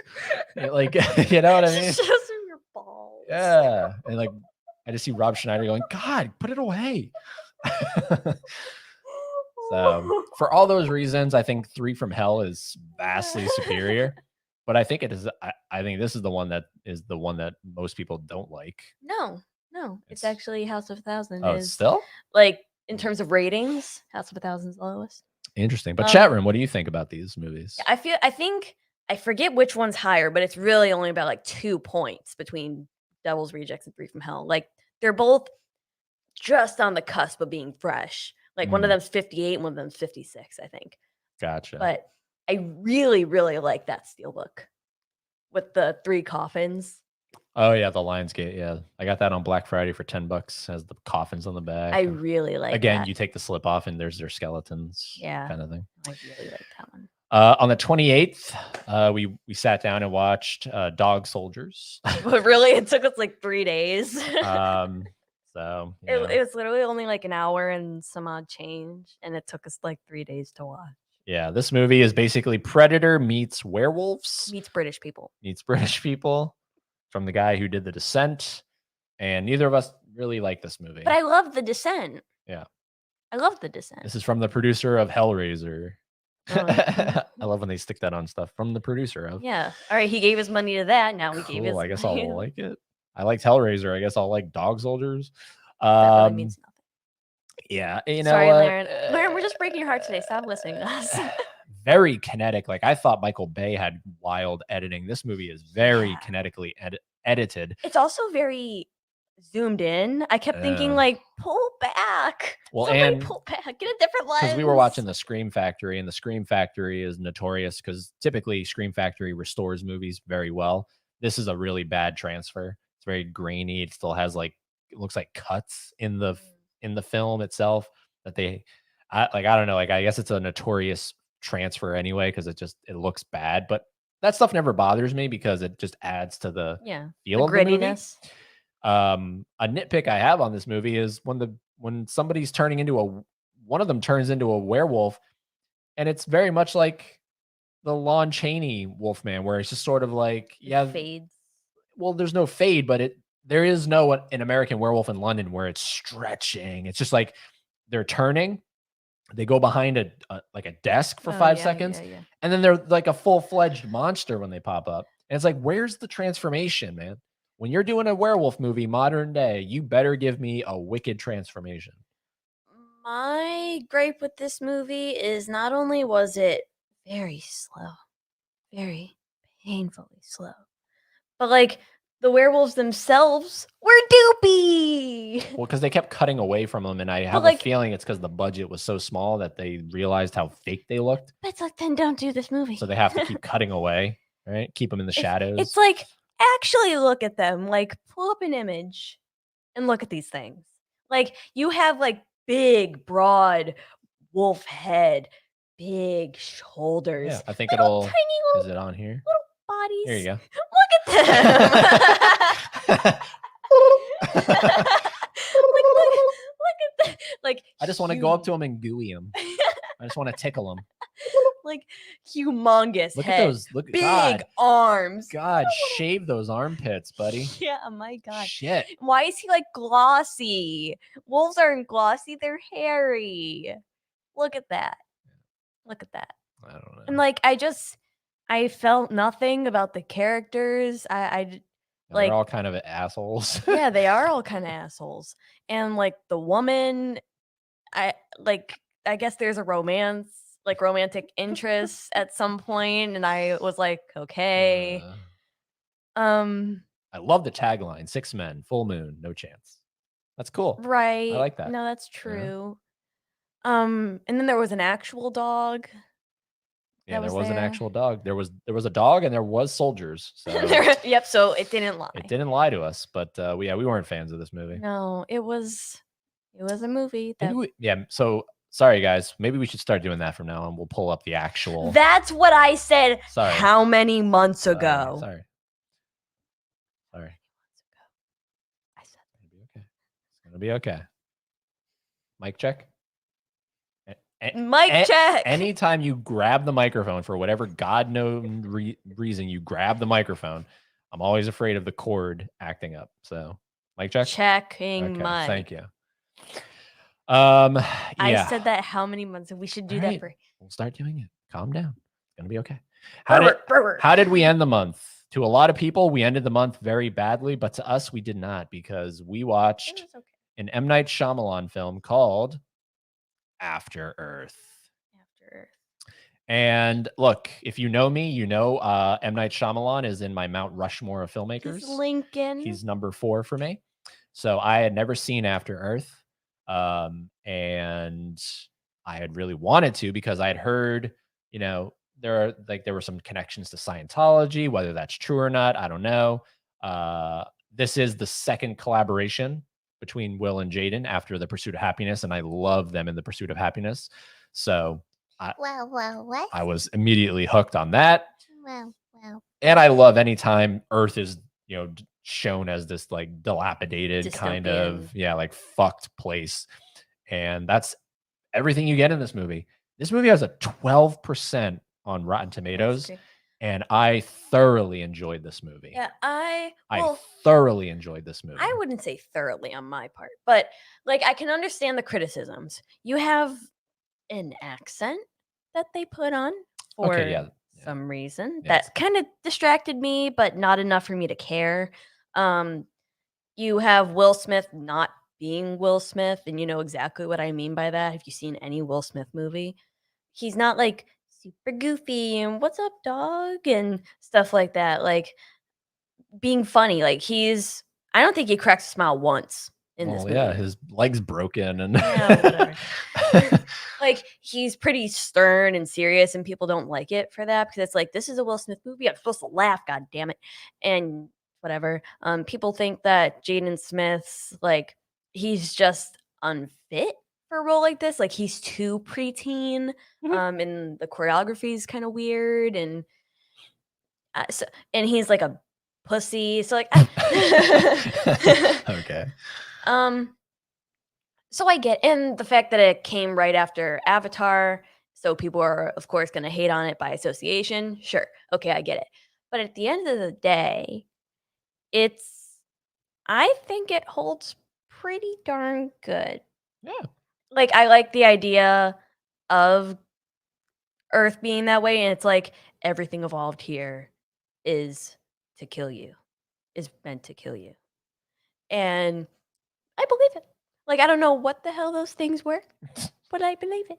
Yeah, I don't know. I think this got panned because it followed The Last Airbender.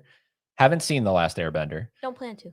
I do because I just want to see every Shyamalan thing. So I think that's on that you. got panned, and his follow-up movie is this movie, and I think people were just in that phase of let's keep panning M. Night Shyamalan. Yeah, I think that's kind of when people were like, boo. Yeah, M. Night, boo. It's unfortunate, but I don't think it's nearly anywhere close to as bad as people say it is. Because I love the fact that they do work together, Will and Jaden, because versus, they could have put any kid, to be his son. And the fact that they put Jaden, like their bond and the way that they talk to each other, and especially like their embrace at the end, like felt so real. And like I was telling, like I said after the movie, like imagine like that was your kid. I mean, you don't have a kid, or like even us, just like you were in Will Smith's position and I was Jaden having to go save us. Like, Or imagine it was Gavin. imagine it was Gavin, Son. our son. Imagine it was Gavin, but like in a role, not like this happening actually to us, but like in a role in a movie. Even though it's fake and it's fake, like just the idea of Will seeing his son in peril and having to guide him through not poisoning himself to death or having to like keep his oxygen okay, and just making sure like when he lost connection with him, like that's probably like I'd say about like half of it, maybe even 3/4 of it is genuine like fear. And like it's more believable. Danger is real. Fear is a choice. Yeah. Like, I feel like working on a movie like this, father and son, and then like finishing it is sort of like how you feel after Click, in that it makes you appreciate each other more. Yeah, funny enough, this movie was supposed to start like a franchise. It was supposed to Really?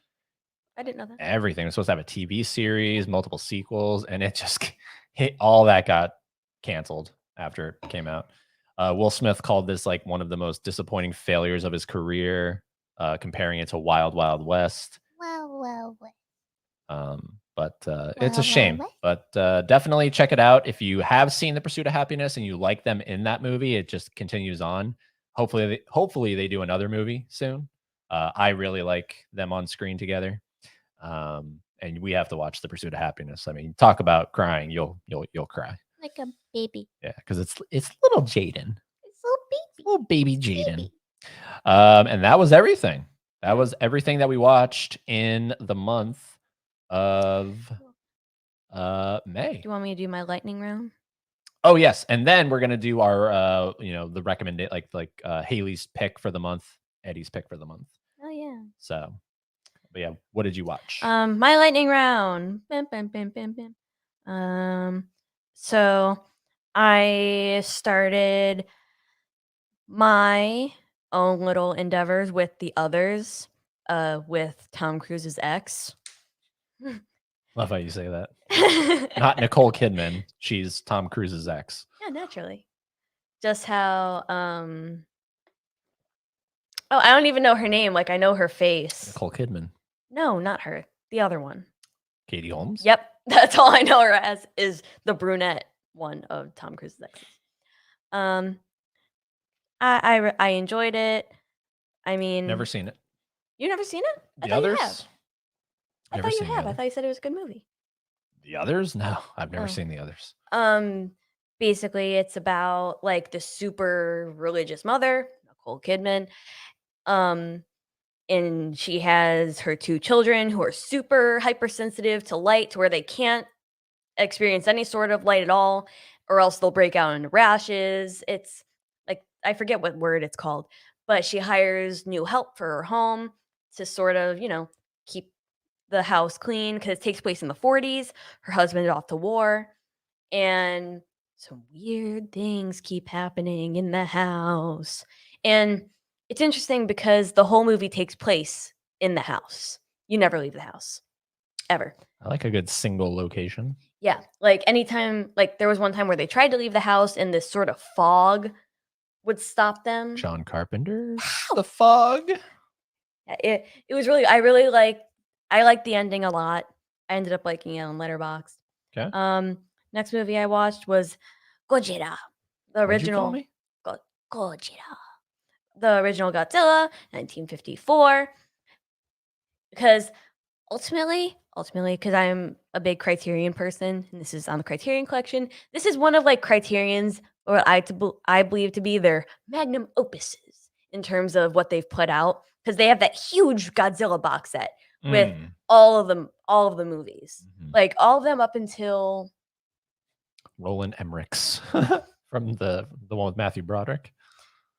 Is it? I don't know. I don't know. Oh, I don't know, but I think there's like 10.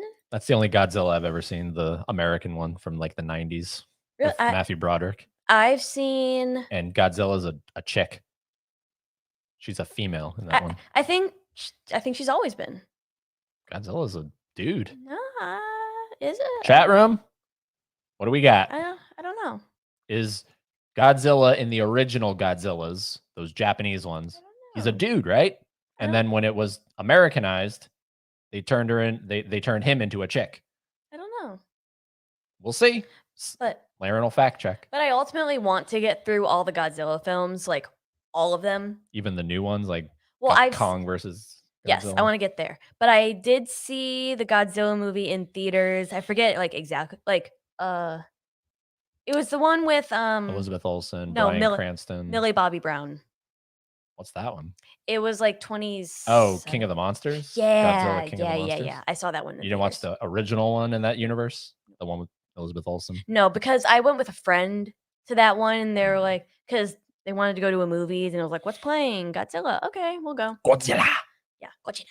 Okay, so you watched that one. Yes, because I really do want to own that big collection that Criterion has, because I love the neon pop of it. It's so cool. Okay. I also watched Here Come the Men in Black. Ooh, good. Yeah, good movie. MIB. MIB. The good guys dress in black. Remember that. Yeah, love that movie. See, that's Will Smith that everybody thinks of, NYPD means I will knock yo punk ass down.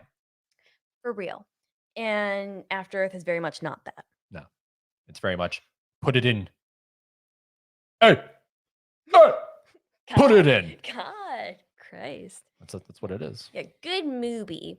Love that movie. 2 is okay. Men in Black 2. Yeah, you said I might like them. And then 3, I don't really remember. I have no intention on. I have no care to watch the MIB International. Yeah, me neither. When we were at Second and Charles, though, I did see a lot of pops of MIB International, and I was like, ew. I then watched Full Metal Jacket. Another good movie, because I've kind of because of how much this guy loves Kubrick, I've been wanting to expand my Kubrick library, because I think it was last month or the month before, April, I watched 2001 and Clockwork, and because the only one I had seen on my own is The Shining. That was the only Kubrick I've ever seen. So I'm gradually working my way, but I don't want to Kubrick myself out. Good movie. No such thing. I also watched The Return of the Living Dead. Where did they go initially? Your mom's house. Well, because it's I don't know why. I had always thought this was a part of George A. Romero's. I'm listening. God, don't look at me like that. I always thought that this was a part of George A. Romero's continuity. I don't know where it fell in, but like because it had of the dead, I just assumed. Because Night of the Dead, Dawn Day, whatever. Oh yeah, yeah. No, I'm just saying. I don't fucking know. I'm following you. I know what Okay. you're talking about. So I had always avoided this movie, assuming it was a sequel, and I'd work my way to it. But it's on that one chart that I have, like the top 100 horror movies that I've been working my way down. I'm almost done with it, by the way. And I was like, because it was sticking out like a sore thumb. And I was like, all right, like, let me just look into this really quick. Cause like, I didn't know where it fell in. So I'm like, what do I even have to watch before I watch this? And it was like, nothing. Oh, okay. That's a misleading title. Well, the thing is that it is a misleading title. Parody though, right? It's sort of like an homage in that, like, because in this universe, Night of the Living Dead exists. Okay. And they make reference to it. And like that movie is real. But the movie is based on real events in this universe that like the government just decided to cover up. And they find what started that pandemonium of what inspired Night of the Living Dead. So real event, Night of the Living Dead. This like cover up this movie. Ew. Sorry. So stop. That's such an annoying noise. What, this? Stop. Annoying. But yeah. So, and this movie plays out because they are stupid and they unlock what caused the event that inspired Night of the Living Dead. Zombies. Okay? Zombie movie. But it's chef's kiss because it is all things I love. You have like 80s punk rock emo kids, you have the zombies, you have the gore and blood and guts, and there's everything. It's like a goth girl's dream. There's everything. They have everything. Okay, Stefan. This place has everything. Naked chicks in cemeteries. A midget dressed like Janet Jackson. They do. It's great. It's great. It's like the special effects with it being in the 80s. Like they're so cheesy, but I adore it. And I also kind of love like how like the stupidity, I guess, like of the human characters and like how it started because the infected corpse was in this contained shell. They opened it, it got exposed, somebody was infected. So they thought, right, burn it. Like because this is not one of the movies where like if you shoot it in the head, it'll die. That's not one of those kind of zombies. Because I love how like in each zombie movie, there's different zombie rules. So like if you cut off like a limb of one of these guys, that limb's still alive. It's not dead. Like the hand will still move. Oh, that's cool. So they figure because you can't chop it to bits, you can't shoot it to bits, we'll burn it naturally. But when they burn it, the sort of gas, the chemical that was in their body to begin with, goes through the air. And people breathe that in and they get infected. I also really love, I think I mentioned in, oh shoot. Oh my God, like, Men in Black. In Men in Black, I was talking to you about it. How the main guy, the bug, how like throughout the movie he's slowly like deteriorating and like you see like in his makeup, like his nails grow black, like his skin starts to scab and sag. Well, they do that in this movie too. And I like it more because it's not only is it older, so it's more reliant on the practical, but it's just more gruesome. And like these guys turning into zombies from being live until they're technically pronounced dead, but they're still talking and moving and like they're jaundice and they're freezing and there's bruises for their blood's pooling. It's you've never seen it, right? No. Movie Tonight. That's the movie. Yeah, I could go on everything I love about this movie, but yeah. I also watched. But we're trying to wrap up before 9. That's when Vin goes live. 15 minutes. Right. All right. So I mean, the rest of these I don't have much to say. I watched Frozen, not Let It Go, Let It Go, but Frozen where they're stuck on a ski lift and shit happens. Directed by my long lost brother Adam Green. Yeah. I become interested in it because you said you liked it. Because you like those survival sort of thrillers. It's good. I mean, it if it It's takes intense. it takes place all on a ski lift. Yep. Yeah, it's intense. It's like nail biting, but don't do it. No, it's good. It's good. I liked it. I also watched Sunset Boulevard, an iconic movie from a 1950. Yeah, I couldn't remember if it was 49 or 50. 1950 has the iconic line, "I'm ready for my close-up." Very reminiscent of what would later be Whatever Happened to Baby Jane, in that it's a star from like the silent movie era who has since passed her prime and she's trying to regain her starlight. And something about that premise is compelling to me. So I also like that movie. Again, very good. But if I had to choose between the two, because they are so similar, I would pick Baby Jane. And then the last one I watched this month was His Girl Friday, starring the Cary Grant. I love Cary Grant. I literally like. He's also one of the guys where you could put him in anything, and I just love him because he's just he's such a guy. Like he is such a guy, and His Girl Friday, meaning like she's essentially like his errand girl, like doing everything for him. Like that's I guess what that means, like that sort of idiom, if you will.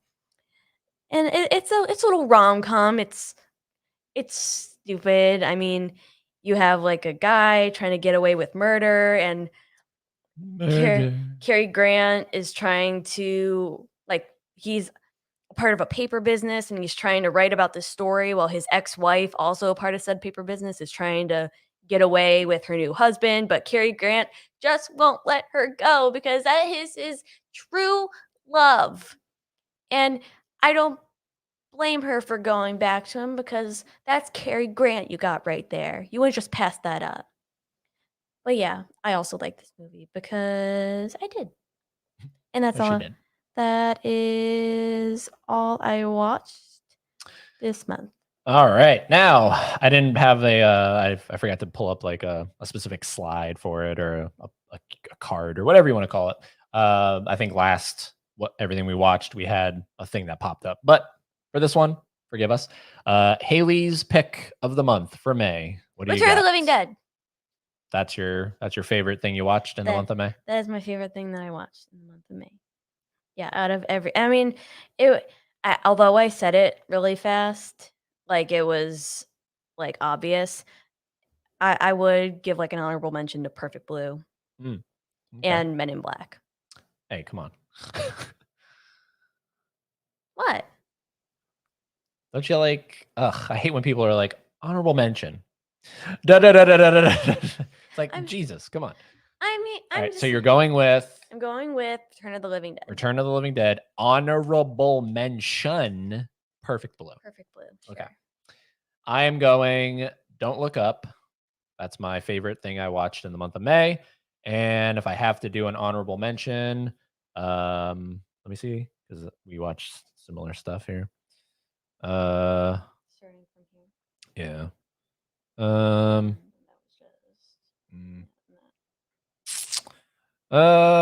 I'll go.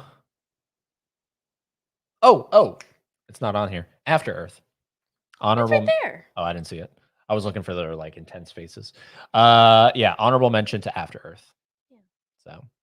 So there we go, ladies and gentlemen. So we're gonna hop over to the chat room, see what you guys said, and then we're gonna wrap this thing up because we got 10 minutes before Vin goes live. We're already interrupting KB, but I have to go eat my Funyuns. we don't want to interrupt any longer if we don't have to. So let's Jesus. Jesus H Jesus. Christ. No, Okay, that's hold too on, far. that's That's too too far.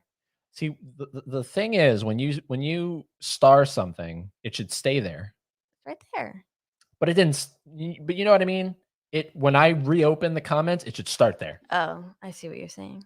So StreamYard, I'm gonna contact you and I'm gonna tell you to fix that. Yeah, and they will fix it because Eddie Green told them to. So, anyways, celebrities. God damn, I don't know how to spell. All right. Okay. Oh, when celebrities were getting murdered. Oh, by okay. Pittsburgh. Gotcha. What do we got here? 15. Oh, 5, 15, 25. No, because there's 40. 5 bars. There's 5 bars, Holland. There's 5. You're missing one. And speaking of that, Matt Wall's production comes in here. Too money for now. Too money. Got to pay the bills here soon. Hey, dude, we appreciate it. Yeah, of course. There's no obligation. I think it's that one. No, No. it's Are you talking that about one. applause? What Yeah, was the that? applause. Sorry, I don't know what that one was. I initially I pressed. think that was the drum one. No, it might have been the No, because it was only 2 seconds. Might be. But there we go. The crowd cheering. Thank you, dude. Appreciate Yeah, that. So let me thank add you you. to the list here real quick so I don't forget. 7 money. So that's 7 push-ups I have to do. That's easy. 7. That's easy. I can do 7. You can do And then we got a Matt Walls production. You're like already like in my saved words, you know what I mean? I start typing and it pops up in Matt Walls production. So there we So go. We got honored. 7 as of right now. We moved up 2. We're trying to get to 50. That's what we're trying to do. But we can get swole. yeah, we have a bunch of other streams coming up here in the month. So appreciate that, man. Yeah, 2 money thank for you. now. Got to pay the bills. I appreciate that. Yeah. 7. What, Laren? 7 what? Like So far. Yeah, Push rock music. push Do you not know what's going on here? Look at this great graph. Look Stop. at that. That makes me angry. Look at that. That's what we're It trying to do. literally makes me angry. It's the push-up goal. We're trying to get to 50. Every dollar donated through Super Chat equals 1 push-up that I have to do. So we're trying to get to now we're currently at 7. But that's what we're doing here. Let's see. You should put on the Price is Right. You should do like the little mountain man and put him like Oh, yeah. incrementally up. Yeah, that guy. It's funny. Oh, 7 money. Oh, 7 money. Let's see here. No power tools, boys. We rent. I don't know what you wrote there, Kevin. We aren't. It's my toothbrush. No power tools, boys. We aren't. It's my toothbrush. Sorry, I just think I had a stroke reading your comment there. Huh? When I wrote push-ups, it didn't come through. Wait. Oh yeah, I don't know what's going on with that. That's crazy. Yeah, it didn't, Laren. Crank was a wild movie to watch for 10-year-old Matt. I'm sure. I bet, especially when he's Good God. going to town on the Oh my girlfriend. God. Here's what I saw in May: Space Adventure, Cobra the movie, Twins, Kindergarten Cop. That's a good one. Looney Tunes shorts, The Wacky Wabbit, Wacky. Rambo Last Blood. All right. My favorite out of that list is Kindergarten Cop. I like Looney Tunes. Are y'all going to watch No. Boogeyman in theaters? I would love to go watch it. She's adamant about not seeing it because it's the same director as Dashcam. I am adamant about not giving him money, and if he hears me, I So, want him to know that I'm never giving him my money. but I would love to go see the Boogeyman in theaters. On the other hand, Spider-Verse, nah, that's not up my alley. Kevin, it's like you don't know us. Not up my alley. Oh, the first 2 Mummy movies are so good. Okay, cool. Yeah, well, I'm looking forward to the Mummy Returns. The Mummy Returns is The Rock's acting debut. Is it really? He's the Scorpion King.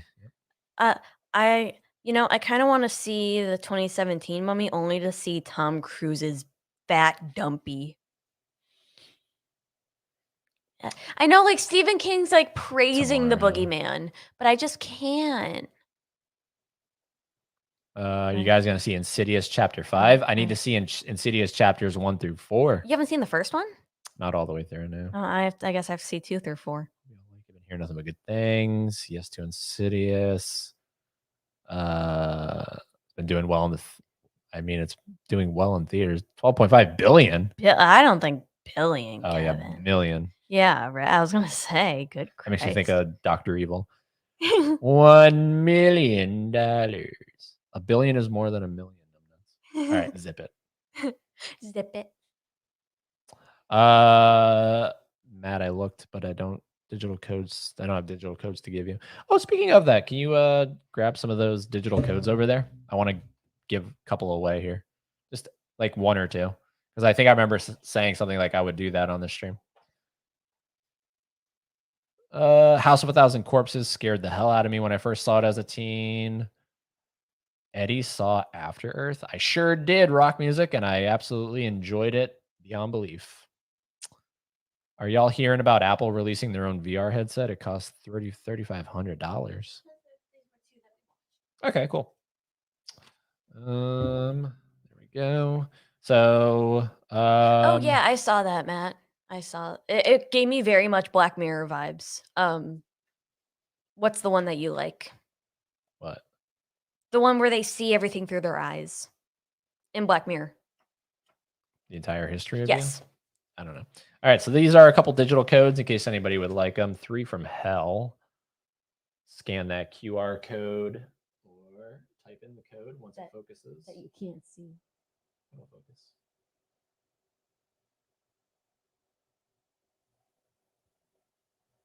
Maybe. Remember? There you go.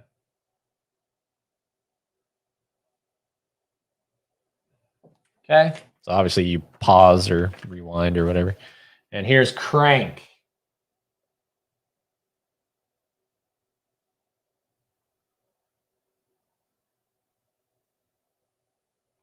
Boom. Boom. So there we go. 2 digital codes given away. Thank you for saying digital codes there, Kevin. All right, let's see here. Damn, Haley's gonna beat Eddie. And Eddie gave After Earth 4 stars. I didn't give it any stars, actually. I don't give stars unless it's perfectly 5.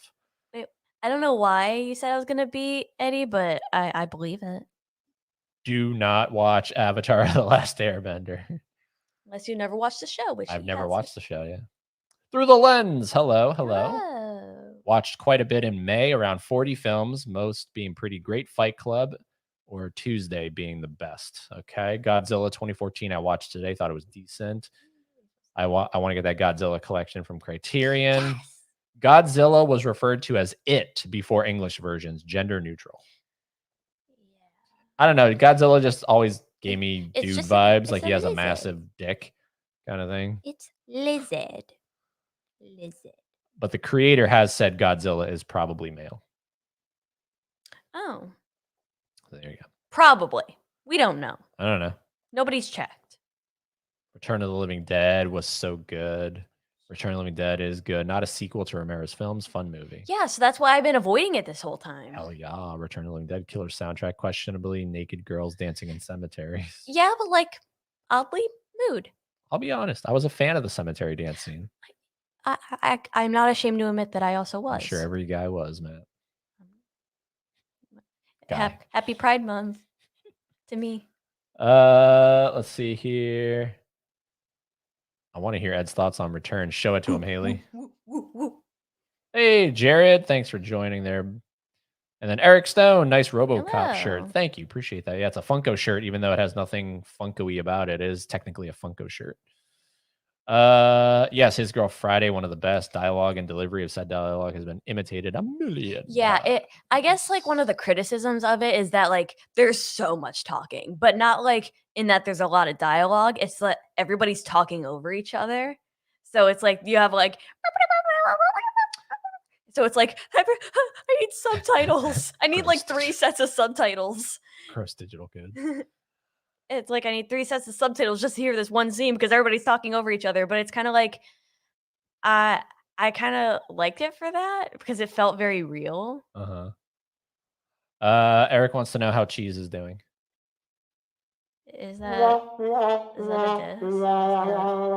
I can't tell if you're Eric, where have you been? Cheese is dead. I don't have to say it like that. Well, I feel like enough time has passed now. Yeah, but it still makes me sad. Way to go, Eric. You made her sad. Way to go. I mean, the tank has since been since this is like an intimate live stream where we talk about ourselves. The tank has actually since been refurbished. I actually felt good enough to throw everything away without crying. Cheese has since been put in a casket and in safekeeping, and I have refurbished the tank. Everything new. The whole tank has been completely clean, top to bottom, bleached, everything it could possibly do. Not a single bacteria is in there. And is now on wait for a new arrival. Yep. Coming soon. So stay tuned. To a beardy near you. I saw that you were Horror and More and Eric were talking about the squirrel that got snatched by a hawk in one of her videos. So it's good that it's been returned. And Through the Lens says, love been binge watching Black Mirror. I love it. Yeah, season 6, I believe, is coming out. So very excited for that. And Laren says, thanks, Ed and Haley. See you Wednesday afternoon. It is Wednesday, right? Yes. So in case anyone's wondering what Laren's talking about, this Wednesday at 2 p.m. Eastern Standard Time. If anybody's a fan of Penn and Teller Fool Us, the show Penn and Teller Fool Us, my friend in real life, I know him in real life, Keith Kong, he was on season 7 and he fooled Penn and Teller. He will be joining us for an afternoon with Keith Kong. You never know what he might do. He might read some minds. He might do some magic. I don't know. But we're very excited to have Keith join us. He is an official fooler. So he got the special FU award. And then, of course, Friday at 7 p.m., we are having the one and only Greg Sestero from The Room and a bunch of other things as well, but he's most known for The Room. We're going to be having an evening with Greg Sestero. So those are the upcoming live streams this week. And of course, here it is one more time. The goal for this month, 50 push-ups. 50 push-ups, everybody. So we're at 7 currently. Whew, we only got what? 43 more? 43 more. So we got to do 43 to get to 50. But thank you everybody for being with us tonight. This was I feel like a jackass. No, it's all good, man. It's all good. Squirrel didn't get returned. He was the Hawks lunch. Oh wait, I thought I saw something about getting returned. He's still around. Oh, okay. This is the comment because I was reading them without highlighting them. I read he's still around, meaning I thought that the squirrel was still around. Yeah, that's unfortunate. That's unfortunate. But like I said in the comment, it kind of makes me think of The Lion King and The Circle of Life, and nature's wild. No pun intended. Yeah. She was just recording her video and she saw a hawk snatch a baby squirrel. That's so sad. Yeah, it's sad. Good night, everyone. Good night. Yes, goodbye, everyone. Yeah, we'll be back on Wednesday. Mark your calendars, 2 p.m. Eastern Standard Time. It's going to be fun in the afternoon with Keith Kong. All right, everybody, go check out Vin, and maybe KB is still going live. I don't know what's going on here, but thank you, Matt, for the super chat. Really appreciate that, man. We'll be back on Wednesday. And until then, keep being fans of something.